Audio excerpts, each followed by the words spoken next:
Welcome to Belling History with the Good Time Girls, a hyper-local podcast about the quirky history of Bellingham, Washington, and the fourth corner of these United States. Even though we like to keep things close to home, these stories are no less entertaining to the masses and those who find themselves, unfortunately, outside of the PNW. We are your hosts. I'm Ren. And I'm Colby. We are co-owners of Belling History Tours, also known as the Good Time Girls. If you want to know more about our tour business, visit our website at bellinghistory.com. Today we have another re-release episode from Bad Town Season 2 of the City of Subdued Podcast, hosted by Annika Fleming and Dalla Gasparina, and co-hosted by us, as well as our founding mother, Marissa McGrath. And we recorded these back in 2020 during the pandemic. And if you haven't heard them before, they are some of our favorite Bad Belling history tales. Lots of true crime stories from the dark side. If you have already listened to them, feel free to revisit or just hang on till the spring and we'll be back with new episodes. And another reminder, as you probably have heard before, we've been having a lot of fun making these podcasts. It's a lot of work and it's time consuming. So if you like this podcast and you want to see us make more, if you have any feedback, let us know and consider supporting us on the old Patreon. Or if you'd like to advertise your local business, please reach out. We'd much rather support you than, the purple mattresses or the towels or the HelloFresh. And here we go. Today's episode is called Bad Bud Town.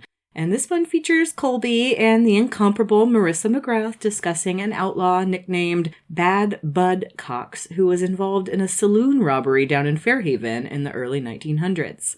Yeah, apparently there used to be a historical marker, one of those little fun things stuck in the sidewalks around Fairhaven. There was one down at the foot of Harris Avenue commemorating the event, but it's no longer there.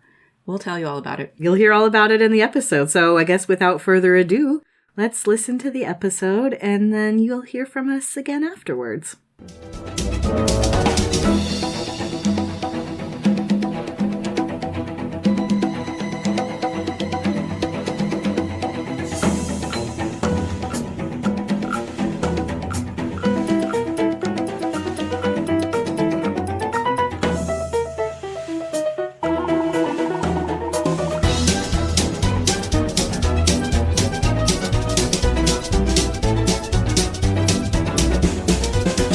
Hello, it's Maria, and welcome to Bad Town, where we discuss the darkest and baddest parts of Bellingham and Whatcom County history. We are joined today by Marissa. Hi. And Colby. Howdy do. From the Good Time Girls.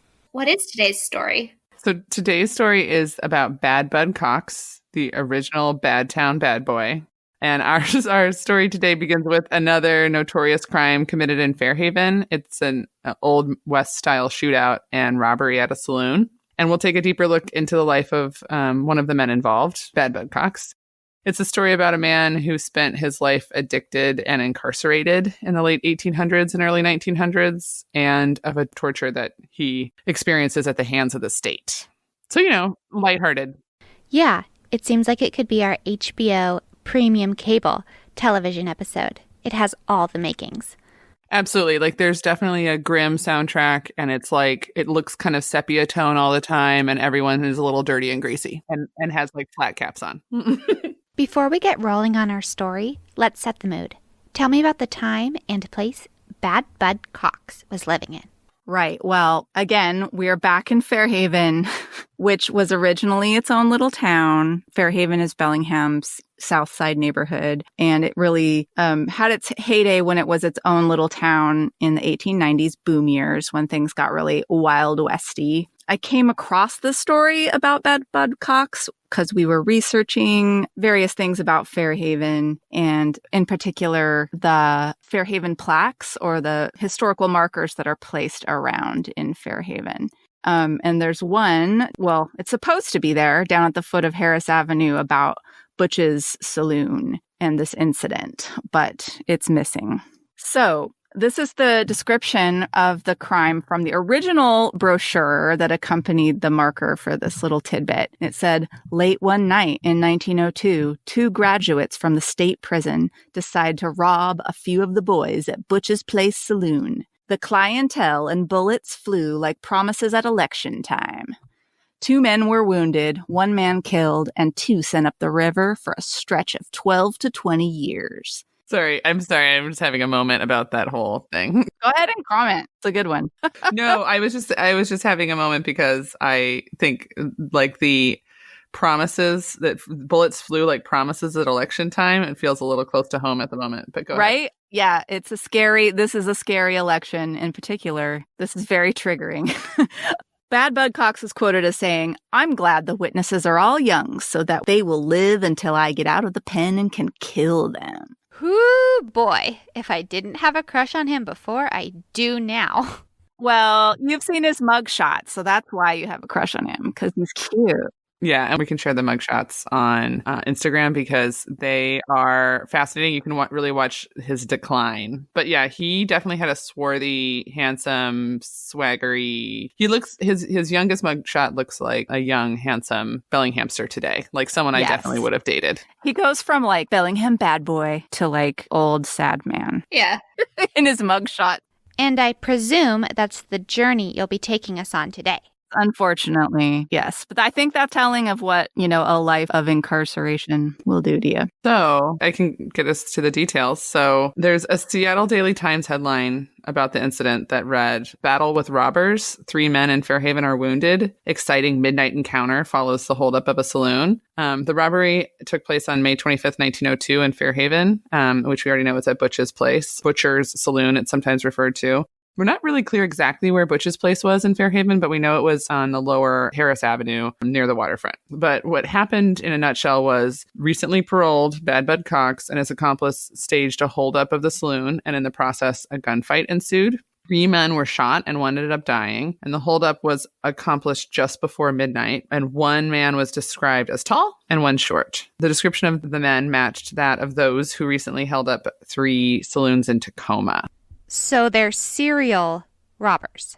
Potentially, yeah. The tall man was described as 5 feet and 10 inches, weighing about 185 pounds, with a dark complexion, wearing light trousers and a dark coat and vest. He had a dark shirt and a red polka dot tie, which is charming. And that's Bad Bud Cox. I like that he wore a tie to this robbery, by the way. It's very formal. I love that so hard. Oh, yeah. Do you think it was white or some other color with red polka dots, or do you think it was red? I envision it as red with white polka dots. That's what I thought too. Like a clown's tie. A statement piece. I mean, and it's kind of interesting, like that's what you choose to wear to hold up a place, because also the articles mentioned that they are wearing bandanas over their faces, although one of them fell off during the robbery, but like you're kind of trying to be in disguise. It just sounds kind of bungled. And yeah, you're trying to be incognito here, Bad Bud. Let's not wear your most distinctive and bespoke tie that you own, please. I feel like he was like just kind of like a cocky, like whatever. I'm going to wear my polka dot tie. Colby, who was the short guy? Because I know that the tall guy was Bad Bud. Right. So the short guy was his accomplice, whose name was John Harrigan, and he's not nearly as interesting, so we're not going to talk very much about him. Great. But I can tell you about the details of the crime a little bit. Yes, please do. Okay. They entered the saloon on Harris through the rear door. And when they got in there, the bartenders behind the bar and a guy named Thomas Barger and another man are by the stove. And one of the guys is putting wood in the stove, and he sees the robbers come in, and he's like, oh no. And he tries to run out because they're wearing bandanas over their faces and holding guns. He's like, ah. He's like, Old West trope is entering the room, and I know they're bad guys. Yeah. So the tall robber, which is Bad Bud Cox, shoots at him. And he was hit in the shoulder, but he got away and ran into a saloon nearby. Because we were lousy with saloons in Fairhaven at that point. Literally, especially down there on the waterfront. Ugh.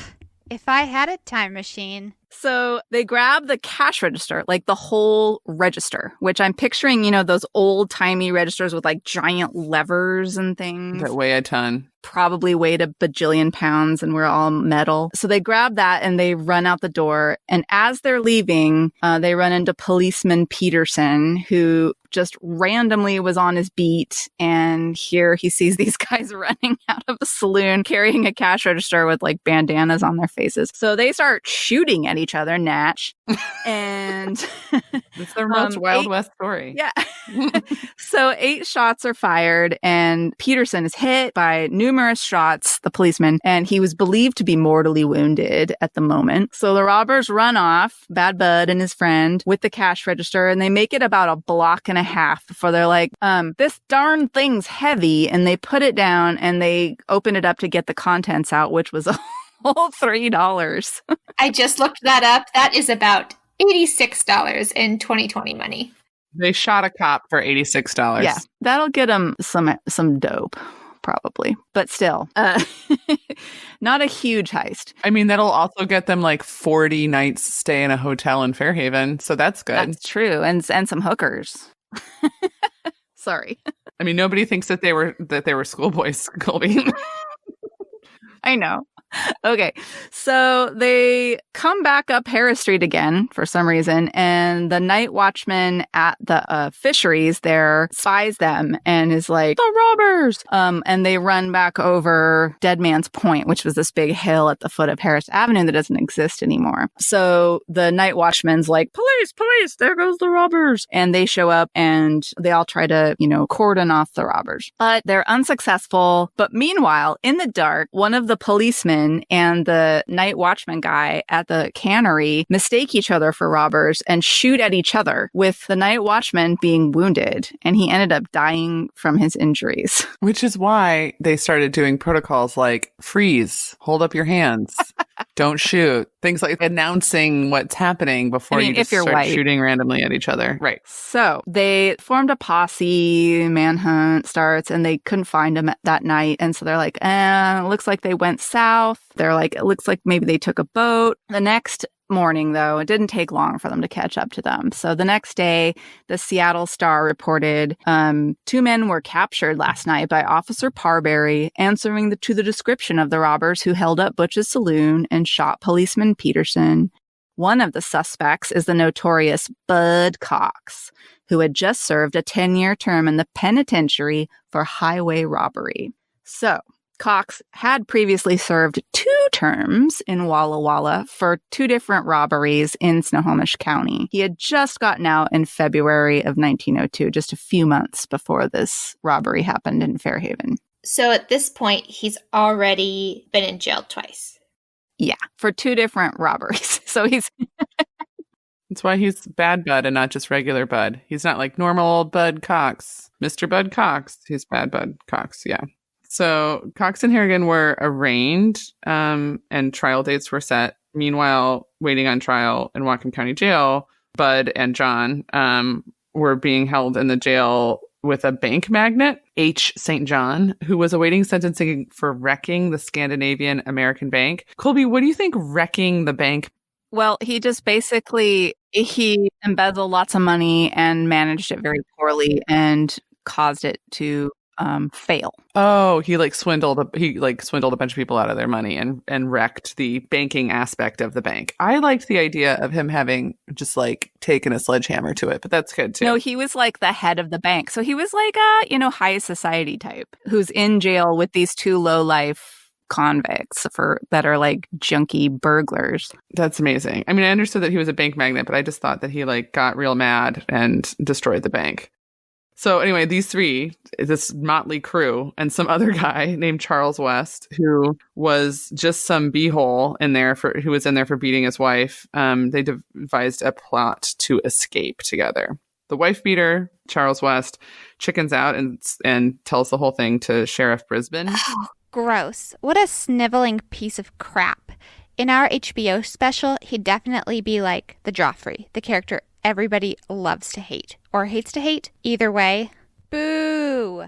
Yeah, totally. He sucks. So part of the plot to escape involved Bud Cox grabbing the sheriff. This is legit. And if he refused to open the doors, killing him. So That was part of the plan. That was the logic of the hot-headedness that makes me believe that he really meant it when he's threatened to kill the witnesses in the trial. Right. Well, he also shot at the guy. Like, he shot at 2 people already. Ironically, the only one who died was shot by a policeman. Well, this is what I want to understand in Bud Cox's logic at this point, which it makes me believe that he is definitely like withdrawing from heroin. Is he's like, okay, here's the plan. We're going to grab the sheriff somehow when he gets close to the bars or whatever. And then we're going to force him to open the lock and let us out. And then if he doesn't, we're going to kill him, which is like, now you're just in the jail with a dead sheriff.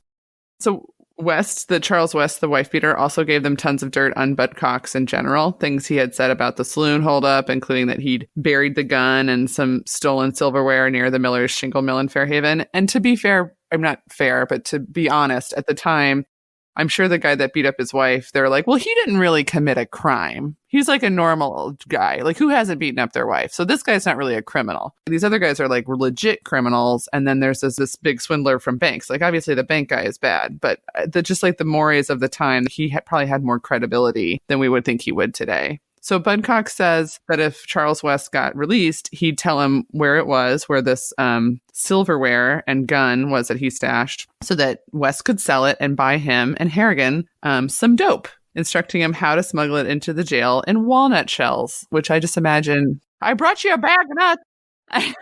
I've got a bag of nuts for the prisoners. Yeah, and I guess like black tar heroin or whatever it would have been would be sticky. So I guess you just like stick the walnuts together. It's hard to know what they mean by dope, right? Right. I mean, it's definitely an opiate, I'm certain. Right. But like, is it opium? Like you would smoke? Or is it in, which form is it in is unclear. Yeah. Well, so West also said that Cox confessed and that the reason he and Harrigan did not leave the vicinity after committing the crime was because they were full of dope, on which they were both very fond. So Bad Bud Cox was arrested and sat around in jail for a while. Then what happened to him? Well, with this plenty of evidence by the squealer guy and, just eyewitnesses at the scene of the crime, they were both found guilty. And this is when the media really started referring to him as like Bad Bud Cox, like before he was the notorious Bud Cox. So basically what gave him this like elevated status in the press was that he was starting to like make threats against people who had testified against him. So basically like as he is being like taken out of the courtroom, he starts yelling in the hallway at West, the guy who told on him, that he's going to spend the remainder of his days looking for him and he's going to kill him. And the paper commented, as Cox is sure to get the limit for his time, 20 years, it will be some time before he can make good on his promise. And I don't think he ever killed anyone that I could find, but... You mean after that? After the people he randomly shot? He never made good on those threats? No, he didn't hunt down that guy at all. Or any kids. No. Fortunately. He also later confessed to his lawyer. He issued a confession. He kind of broke down and was like, I tried to live an honest life. But his record hounded him from place to place. And in sheer desperation, he said he took up his old vocation. It's like something we've been hearing about lately, too, with it when it comes to prison reform and like how your prison record follows you forever. It's very difficult to start up, like to go into town and be like, well, where have you been for the last 5 years? What are your references? What is your job experience? And Why you're is like, there well, this giant gap in your resume? That feels like a very modern day problem that still persists. But it's also interesting. They mention in this same article where he confessed to his lawyer that he also told his attorney a sensational story about life in prison and the state in which the penitentiary is conducted. Which, Marissa, do you want to? Yeah. So this is interesting because in 1906, a few years later, a reporter named John H. Dreher wrote an article in the Seattle Daily Times on inhumane treatment of prisoners at Walla Walla State Penitentiary. And he named Bud Cox as one informant. So I'm going to give you the headline and the quote. So the headline is, subject convicts to barbarous punishment. Acts of medieval inquisition outdone under the direction of Superintendent Keyes at Walla Walla Prison. Hosing on the cross, exquisite torture. Case of Cox and others show to what lengths vindictiveness can be carried. Dungeon is severe. When a man's offense to society is of such a character that it compels his incarceration in the state's prison of Washington at Walla Walla, society demands that this incarceration be made secure, that the time be faithfully served, that the provisions be made for his partial self-sustenance be compelled of him, and that he be punished when he offends the institutional laws. The laws do not demand, and society does not pursue with vindictive spirit the punishment of the felon. So it's referring to, just going back to the headline, the hosing on the cross. So hosing on the cross is this brutal and barbarous treatment. It would put the blush of shame on the cheek of the chief inquisitor of a medieval prison, according to this reporter. The cross on which the hosing occurred was invented by an inmate. So this torture was invented by an inmate called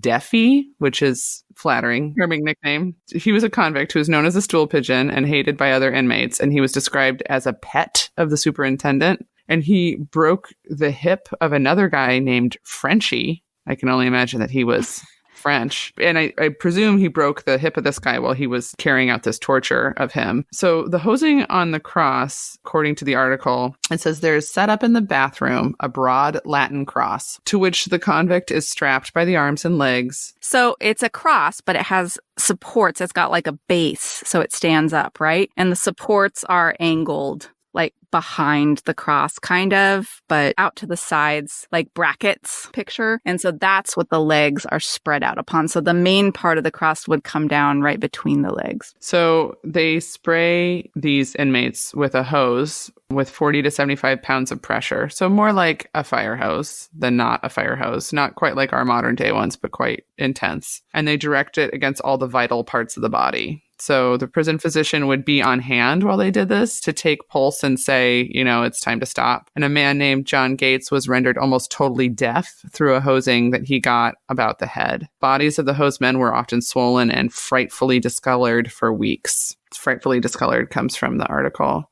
The article mentions Bud Cox specifically. He had done 10 years and already served half of his 20-year sentence from Whatcom County. And he incurred the dislike of the superintendent. The warden called him an agitator, always fomenting trouble among the convict body. While the convicts themselves said that Cox is quiet and inoffensive, the spirit of independence long since holed or hosed out of him. So they basically broke his spirit, it sounds like. Cox, who'd been sick in bed for a couple weeks, this is what is quoted in the newspaper. His feet terribly swollen from standing on a cement floor at the loom, thrown into the dungeon, and for 8 days did not have a mouthful of food. The first 4 days he was denied it, and in the days that followed he was unable to eat the bread that was passed to him.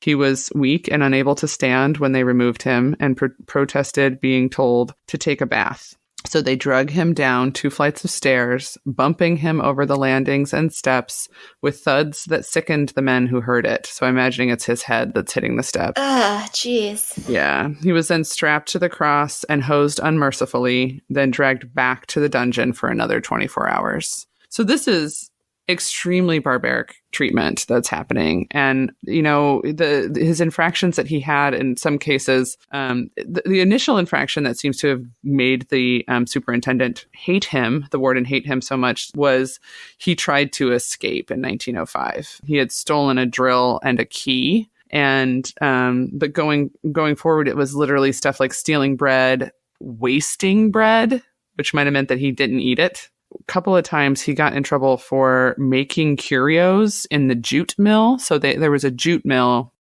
and it seems like he was basically like making things that he wasn't supposed to be making. And curios could have been anything, like little figurines, basically. And then he was bringing tools back to his cell, which he could have been using maybe because he was, making these little figurines, but it could have been because he was actually trying to get out. The article describes another case that was presented of flagrant abuse, punishing privileges. So the case of Edward Smith, he's reported he's a colored man, so most likely a black man. He's described as one-armed and slightly demented. in this article. His mental condition was ignored by the warden and prison physician, who took advantage of kind of hapless condition of the man to heap abuses on him, having been thrown in the hole 10 times in 6 months. So the hole was a dungeon. It was a room that was about 5 by 8 and completely dark. A small tin cup was the only thing inside. And confinement there would happen for days without food. You'd get 1 drink of water per day in absolute darkness, and you would sleep on the floor, which was steel. So the floor was actually cold metal. It is very, very grim. It's shocking, even though, we're talking about like 115 years ago. It's really upsetting even now as a Washingtonian to think that that's how people were treated, kind of under the guise of protecting the rest of us outside of the prison. Right. And was there any oversight? Who polices the police? Same kind of questions we're asking ourselves today. What about the short man, John Harrigan? Do we know what happened to him in the end? Well, yeah, it was kind of interesting because I got, doing this research, I got all their prisoner files from Walla Walla, and John Harrigan's file revealed that his name was actually Charles Hamlin. And according to letters in there, he came from a good family. There was many letters from his sister who advocated on his behalf. And she was he was influenced by this character, Bad Bud Cox. He's really a good guy. And because he was an experienced pipe fitter, so he kind of had a vocation career. He was seen as a good candidate for parole because he was employable. And he didn't have a past criminal record like Bud Cox. So it seems like he got out and joined the Pipe Fitters Union and more or less straightened up and probably went on to live his life. What about Bud after he got out of Walla Walla prison? So after all these years of being tortured and, had his spark beaten out of him, did he continue to live on? Well, he did live on, but he lived a life of crime. He went right back to it. After his release from Walla Walla in 1913, he immediately got involved in a train robbery in Oregon. And during that robbery, he actually was suspected of shooting one of his Confederates or his partners in the robbery, who was a guy named Yellow Bill. So he was immediately a wanted man and was on the run again.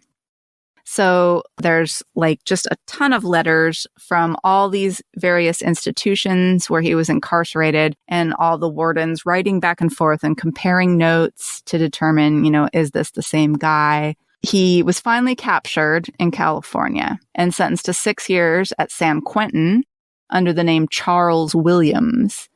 He actually escaped from San Quentin in 1917, was pretty much immediately captured and returned. But he was released from there a couple years later in 1920. So after that, he's arrested a bunch of times on small county jail, city jail type violations in California under the state poison law. And finally, those infractions build up enough to that he's sentenced to Folsom Prison in 1925.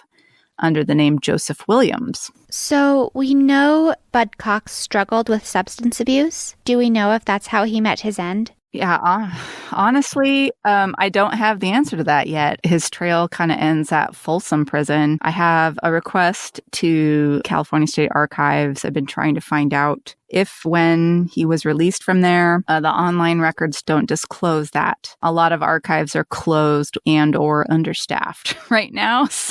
But I am a little suspicious that his records just don't say anything on them from Folsom. So I'm wondering if he died in there, and I don't know. If he was released, I can't find a death record for him anywhere either, at least not under any of the names he is known to use as an alias, but it's highly likely he could have just ended up a John Doe in a potter's field. Yeah, he's a really tragic figure, and he was obviously a bad dude, hence the name. But I think he really shows us that crime and punishment is a lot more complicated. It really isn't just good guys and bad guys. And, he suffered tremendous torture that I think would be really difficult to not have extreme PTSD from. And he has also suffered an addiction and tried, it sounded like, to turn his life around he's one of those tragic stories of someone who just can never really seem to get what they need to have a better life. I think a lot more stories about people who do bad things are like this than aren't. Right. And it just breaks my heart. I mean, there was no treatment. There was no schick shadle. There wasn't any help for anyone, even if they wanted to get off of drugs. And honestly, opiates, holy crow, that is not something that's easy to get off of by yourself. You're going to get violently ill and you will be very desperate. And when I look at his mug shots and I look at his eyes, I just see so much pain. And he just reminds me so much of so many people that I met, out on the streets, and that just were people suffering trauma and trying to alleviate that however they could. Yeah. And it's sad. Yeah. So it's funny because a lot of times when you do tour, like Maria, when we were giving tours in the past, and people really want to hear the story of the Old West, when Fairhaven was an Old West town and there were shootouts on the streets. I went by and saw there's a plaque over there and it says that this bad thing happened there and that bad thing happened there. And it's kind of we kind of tend to romanticize this era, the Old West era, but there were a lot of people who came out here or who were born out here who were really troubled. And I don't think it's as simple and as black and white as we were sort of led to believe through when we watch. I wish I could tie this up in a nice little neat bow. Just, when we're thinking about the history of places like Fairhaven, which today seems like it's for ants. It's, it's got a seedier history and past that's complicated. And it's fun getting to talk about it, even when it's kind of a bummer subject, like poor Bud Cox, which is what I'm going to call him from now on. Poor Bud Cox.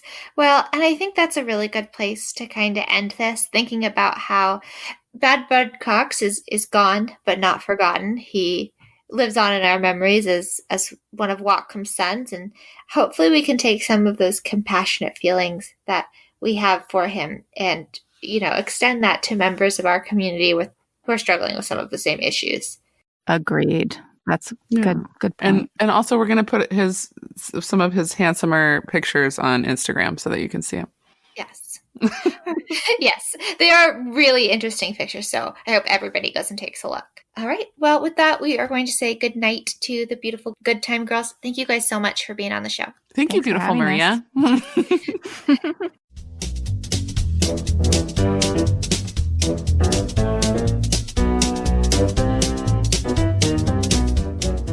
So, Annika, it seems like this could be a really good TV series, right? I would totally binge it on a Saturday night while enjoying some of my favorite takeout. Yes. That segues us perfectly into our final segment, which is Local Treasures. In this part of the show, we do a roundtable sharing of something we ate, drank, or otherwise consumed recently that fills us with local pride. Annika, you've got a pretty special one this week. I do. So this week I partook in a local treasure that is very close to the podcast. So I got a private tour from one of our season 2 co-hosts, Colby, who is also the owner of the Good Time Girls historical tours. We did a gore and lore tour in Fairhaven. So they have these tours that are supposed to be dark, true crime, ghosty, spooky, murder-related history of Bellingham.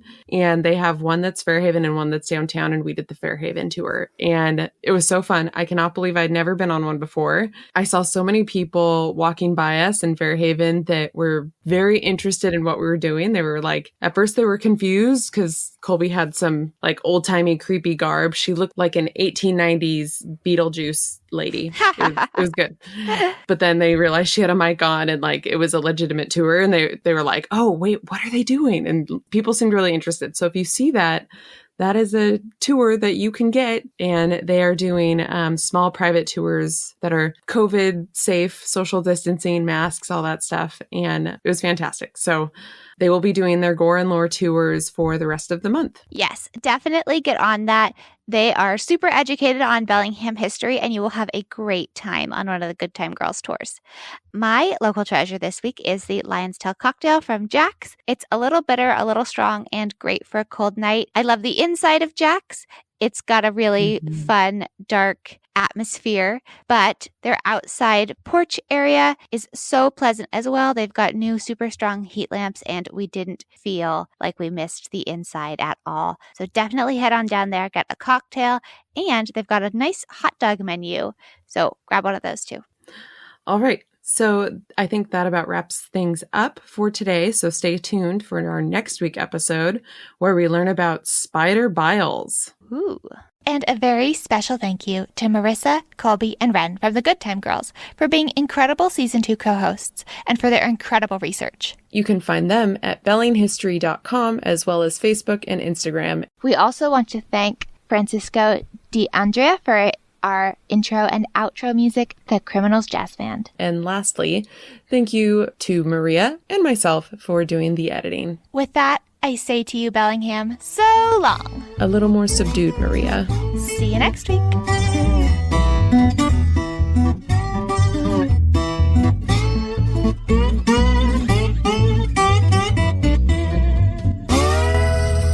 All right.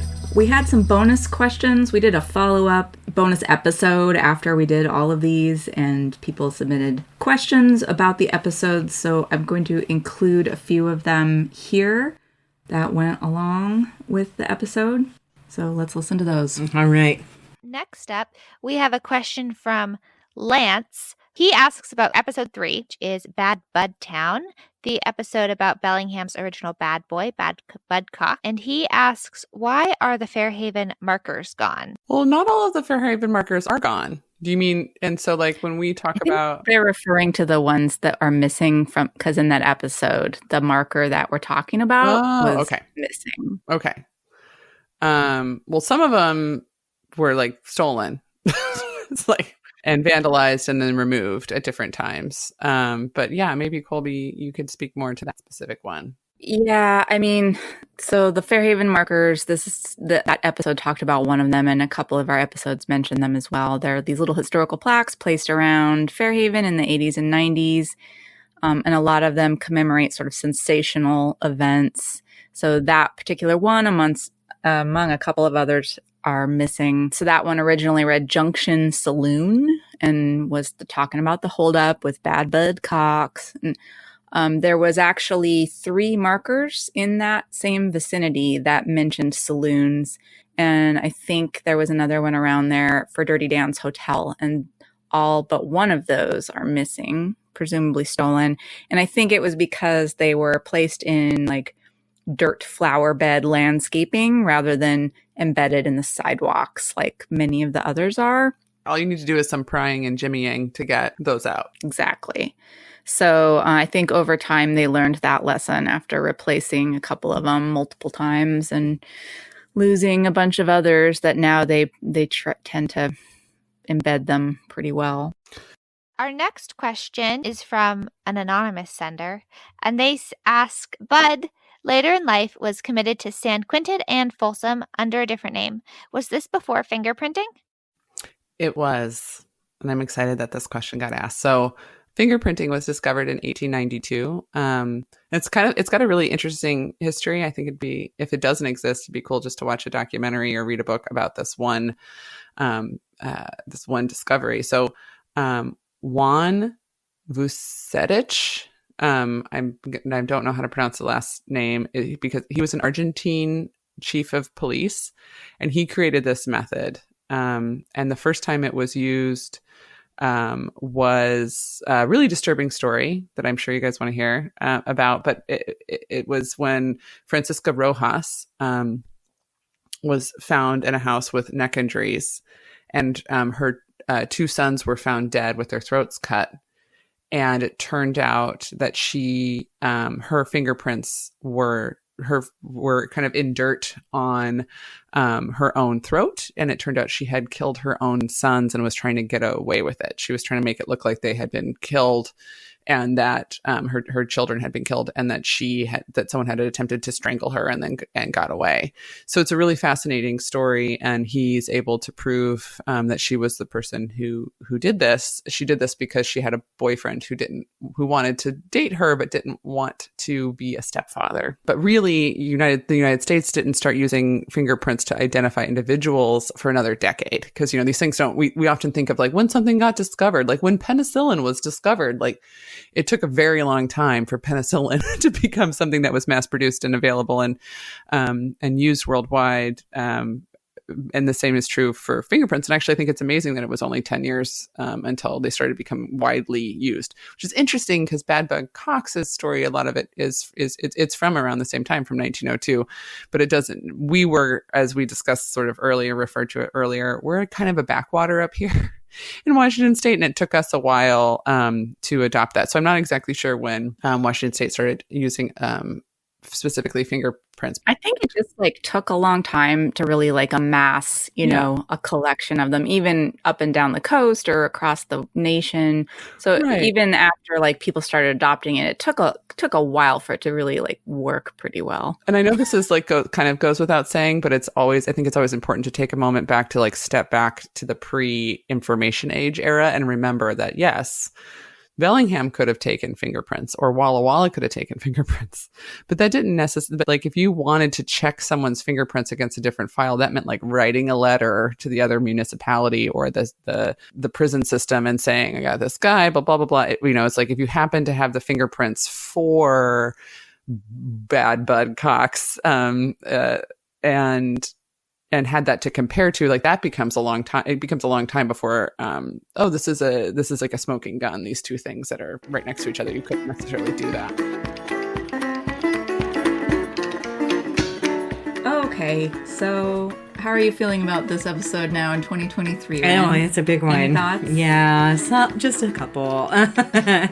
No, I think what struck me is Bud's story of not being able to escape that life of crime, and it really reminded me of Clyde, of Bonnie and Clyde, who tried in earnest for years to live an honest life, but his minor theft crimes kind of followed him around, as well as literally the town sheriff and the police went to his employers and landlords and prevented him from doing that and sullied his name. So it was also recalled for Clyde that his desperation increased and the crimes increased, and every effort was made to avoid going back to prison because he experienced torture there and sexual assault that fundamentally just broke his spirit. So reminds me much of very similar Bud Cox. And that was not just that barbaric, torturous climate was not just Walla Walla. Right. That was literally everywhere. Right. This was a problem that would become part of institutional reform across the board, right? Children's homes, asylums, things like that, which you guys are all probably familiar with, the reform of that. So although things have thankfully changed from those early days, there's still so much room for improvement. And I made me think, in the spirit of ongoing prison reform and humanity of incarcerated people, I highly recommend this podcast. Maybe you've heard it, called Ear Hustle. Yeah. So good. And it's recorded from inside and outside San Quentin by incarcerated and recently incarcerated people. And it really just sheds a light. So if that's something that struck you too, highly recommend. Also, we got another jail tax proposal on the ballot currently, which we will have voted on by the time this episode is released. But we also have a huge opioid and addiction crisis that feels increasingly visible. Yeah. Yes, I know. I'm personally a fan of decriminalizing many things, including drugs, but follow the money. People have interest, I think, in keeping things the way they are, unfortunately. And I don't know, the jail thing.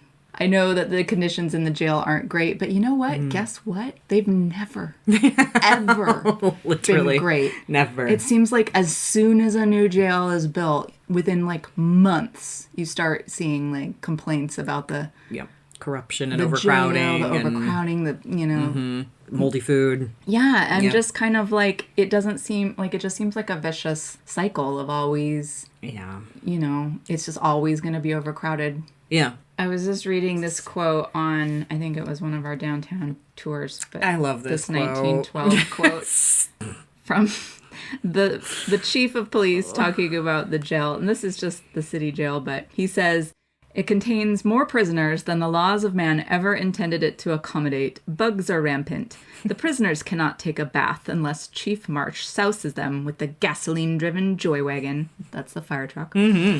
"Or unless they are tied to a rope and keel-hauled from the outmost point of Seaholm Dock." And then he adds, "Which is not considered humane in these degenerate days of pampered luxury and effeminate mollycoddleism." Absolutely insane. So even though the chief is saying, like, the jail is crowded, filthy, and horrible, he still seemed to think that, like, giving them anything better is, like, pampering. Mollycoddleism. And coddling them. Yeah. I know. I'm like, okay. We'll come back to this, I think, in our next episode, which is about another opioid addict who lives a life of crime but has kind of a different ending. So, Yeah. it is interesting. There are more episodes in this pipeline of this Bad Town series, and a lot of talk about incarceration and jails is part of the discussion in a lot of them. So, stay tuned for more. Bad Town without incarceration. Lots of jail stories. For real. All right, y'all. Well, that wraps up this episode. Well, hey there, mama, where'd you go? You gotta reap just what you sow. That's too bad, too bad. To that old time, the old man hits without bad weather. Put on the side, they were sewn together. That's too bad. To listen to that old time music. As usual, we'd like to thank you all for listening to Belling History with the Good Time Girls. Do subscribe or review our podcast on your favorite podcast platforms. Like us on all of the social medias. Check out our tours and events. Read our show notes and the blog. All of that at bellinghistory.com. Lose us to red, lose us to blue. Most of the time, we just look to blue. That's too bad. To listen to that old time music. I lost my hat, I lost my brim. I look like a crow's nest swinging on a limb. That's too bad. To listen to that old time music. And we'd like to thank Devin Champlin and the late great Lucas Hicks for the use of the Gallows Brothers song, Too Bad West Coast Blues. You can find the Gallows Brothers tune and Devin Champlin on Bandcamp, and you can also find Devin at Champlin Guitars in Bellingham. Lost my hat, lost my brim, looking like a crow's nest swinging from a limb. That's too bad, too bad. Well, I got no bugging, I got no smokes. I look like Grandpap and all of his folks. That's too bad. To listen to that old time music. Tune in next time for more Belling history in Bad Town. Bad Town. Bad Town Belling History. Bad Town. Thank you. Thanks.